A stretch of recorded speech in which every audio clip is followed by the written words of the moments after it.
Buen tiempo de hablar de economía. Gustavo Sánchez Romero, ¿cómo le va? Buen viernes. ¿Cómo está, Chelet?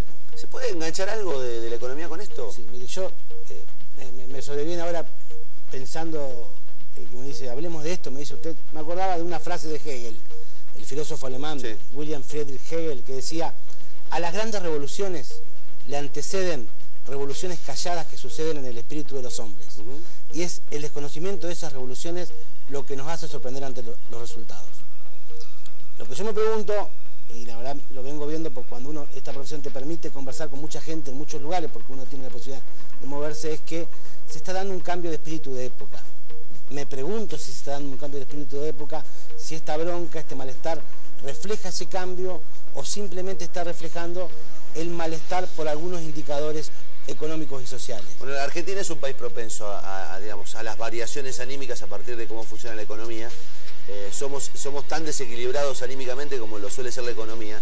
De todos modos, es cierto que haya una manifestación de este volumen absolutamente pacífica, más allá del incidente repudiable del periodista S5N, en realidad hay una manifestación sin inconvenientes, pacífica, organizada. Recordemos que durante el menemismo, Carlos Menem comienza a declinar cuando la economía en el segundo trimestre de 1998 ya empieza a caer inevitable e irreversiblemente.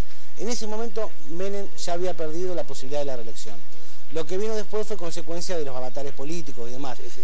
Lo que yo me pregunto es si estamos asistiendo a este momento... Cristina perdió técnicamente la posibilidad de ser reelecta a partir de un compromiso de la oposición firmado. Y además, evidentemente hay en la calle incluso gente que la votó, que está o decepcionado, por lo menos que le está pidiendo un cambio de modos. Que me parece que es uno de los factores que más influye. Es que también sobreviene la pregunta de que si habrá kirchnerismo sin un Kirchner en el gobierno. Es difícil de responder. Es muy difícil de responder. De todas maneras, yo creo que detrás de esto que usted decía, que se imponía el concepto de seguridad, sí, o de basta de mentir, ¿no? Hay un fuerte componente económico. El tema de la inflación está muy presente. No estuvo el dólar anoche. Lo curioso es que no había pancartas respecto al dólar, digamos que era una de las chicanas que se generaban desde el gobierno.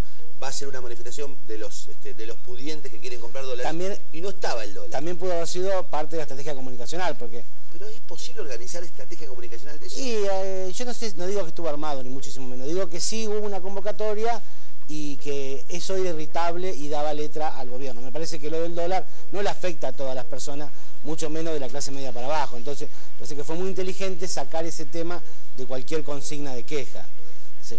Creo que hay un fuerte componente vinculado a la economía en este reclamo. Aunque no pueda expresarse, materializarse en el discurso, sí hay una angustia naciente acerca del empleo, por ejemplo, que es lo que nosotros venimos mostrando acá. Bueno, y que hoy dijiste vos, y vamos a hablarlo ahora, está generando muchos problemas porque no hay índices de crecimiento de empleo. Por el contrario, 17 meses seguidos sin crear empleo según el Instituto de Itela, que es uno de los más importantes que mide esto, lo que está marcando que hay un deterioro en la economía a la hora del empleo. Fíjese lo que pasó. El principal impulso que tuvo la economía después de 2003, con la llegada de Néstor Kirchner, que fue muy inteligente al advertir esto, sobre todo Roberto Labaña, fue que había una gran capacidad ociosa de la Argentina, en la industria argentina, que superaba casi el 50%. Es decir, las empresas tenían capacidad todavía, de acuerdo a su potencialidad productiva, de tomar casi el mismo plantel, duplicar el plantel de personal, porque estaban en una situación... de una desocupación de casi el 20%. Se puso un fenómeno de sustitución de importaciones bien marcado por la primera etapa del kirchnerismo, que hace que rápidamente, con la caída de las importaciones y la recuperación del mercado interno, vuelva a florecer el empleo. Y hay algo que se llama técnicamente relación de elasticidad empleo-producto. Es decir, cuando el producto crece un punto, se estima que el empleo crece 0,7. Entonces, uno advierte que si Argentina crecía al 9% a tasa china, como crecía en la primera etapa del 2000, de la década del 2000, el empleo era vertiginoso. 6.3. 6.3, eso hizo que rápidamente se ubicara en un dígino, cosa que no sucedía hace 40 años en Argentina, que es uno de los principales logros que ha tenido este gobierno. La economía se ha resentido, hay un problema serio de competitividad en el sector industrial, hay un problema serio en algunos sectores de economía, y eso ha hecho que esta elasticidad empleo-producto hoy caiga al 0,3. Entonces, mientras en el primer semestre, por ejemplo, de 2011, se crearon en Argentina 470.000 nuevos empleos, en el primer semestre de 2000 solamente se hayan creado 78.000 nuevos empleos. Es decir, hay pero además está otro factor. La gente, que esto se ve en las encuestas, lo advierte también el INDEC, está dejando de buscar empleo. Que es cuando bajan los índices de desocupados, pero en realidad bajan porque dejan de pedir trabajo. Pero de todas maneras te quería marcar dos factores. Primero, ya a esta altura el inocultable déficit fiscal, digamos que sí, ya a esta altura está a punto de sincerarlo.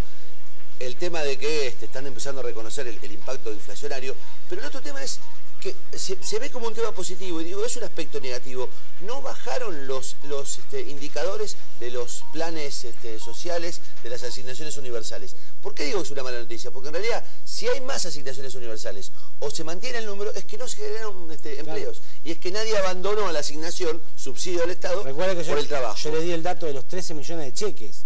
Que uno dice, bien, el Estado asiste a quien no puede, pero si el Estado asiste ad infinitum a quien no puede, estamos hablando de una economía que no genera empleo genuino. Ese es el problema. ¿Algo más? No. Descanse fin de semana. Bueno, gracias. Esperamos el lunes. Estoy cansado. No, vamos a despedir después. Seguimos con Luciano.